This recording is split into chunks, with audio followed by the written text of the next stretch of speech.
Hello and happy Thursday. My name is Michael Leeserman here with the Trial Guide's tip of the day. It is March 20th, 2025, and our tip today comes from Michael Neff's book, Advanced Premises Liability, A Guide Through Trial. We usually do not send significant demand letters on a premises liability case.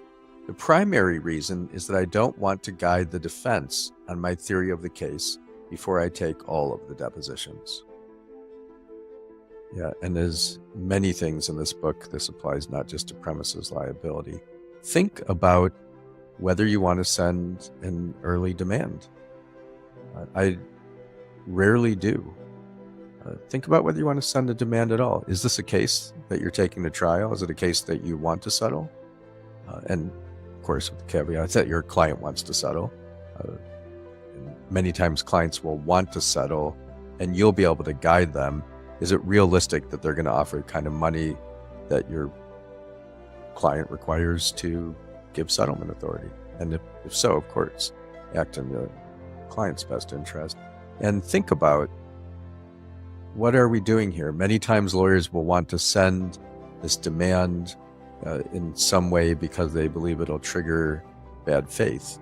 And I see lawyers doing this just prematurely if you're in a state where that even applies. So in most states, the defense, if they have some kind of a reasonable justification, and again, it varies from state to state, but they can say no. So what's the point of sending a demand like that without being able to really lay out all the facts? Because you really want to settle it. And what's the point in, I don't really mind giving them my whole case. Hopefully they've figured it out. Not hopefully, I don't care if they've figured it out as we've gone through the depositions or responses to motions for summary judgment or our proactive motions for summary judgment. It's fine if they know where I'm going. I just don't need to do the extra work and really spell it out for them even more clearly. So think about, do you want to send a demand letter? When there are cases where I'm forced to go to mediation or otherwise I think a settlement makes sense, given some discussions I've had beforehand with defense counsel, those discussions are really critical. Then I'll many times just video the focus group discussions and take excerpts, some of the good, some of the bad, be honest about what's happened at the focus group and share that with the defense with a very short demand. I've done long demands before where we go into all the details. You got to evaluate from case to case, but usually I won't do that. Give an overview. They know what the case is about.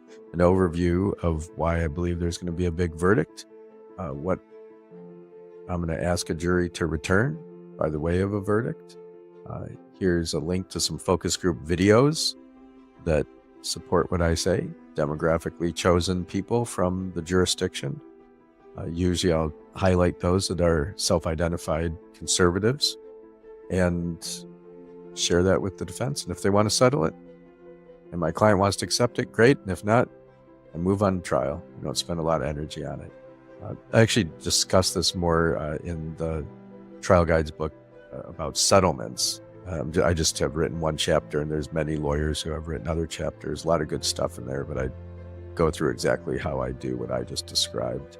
So in any event, Michael Neff's book, where he's talking about not sending demand letters, especially not sending them early, I would say that may or may not apply to you.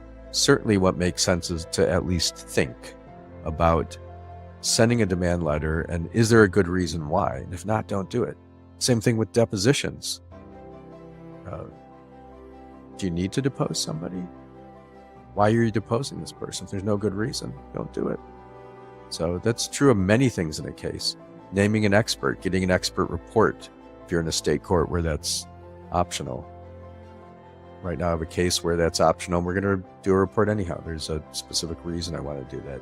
Usually I wouldn't. But at least think about these things and don't just fall into, well, that's just how it's done. That's how I've seen other people do it. That's how I've done it in the past. Yeah, but does it make sense in this case? Let's take a deep breath together and be grateful to be alive this Thursday.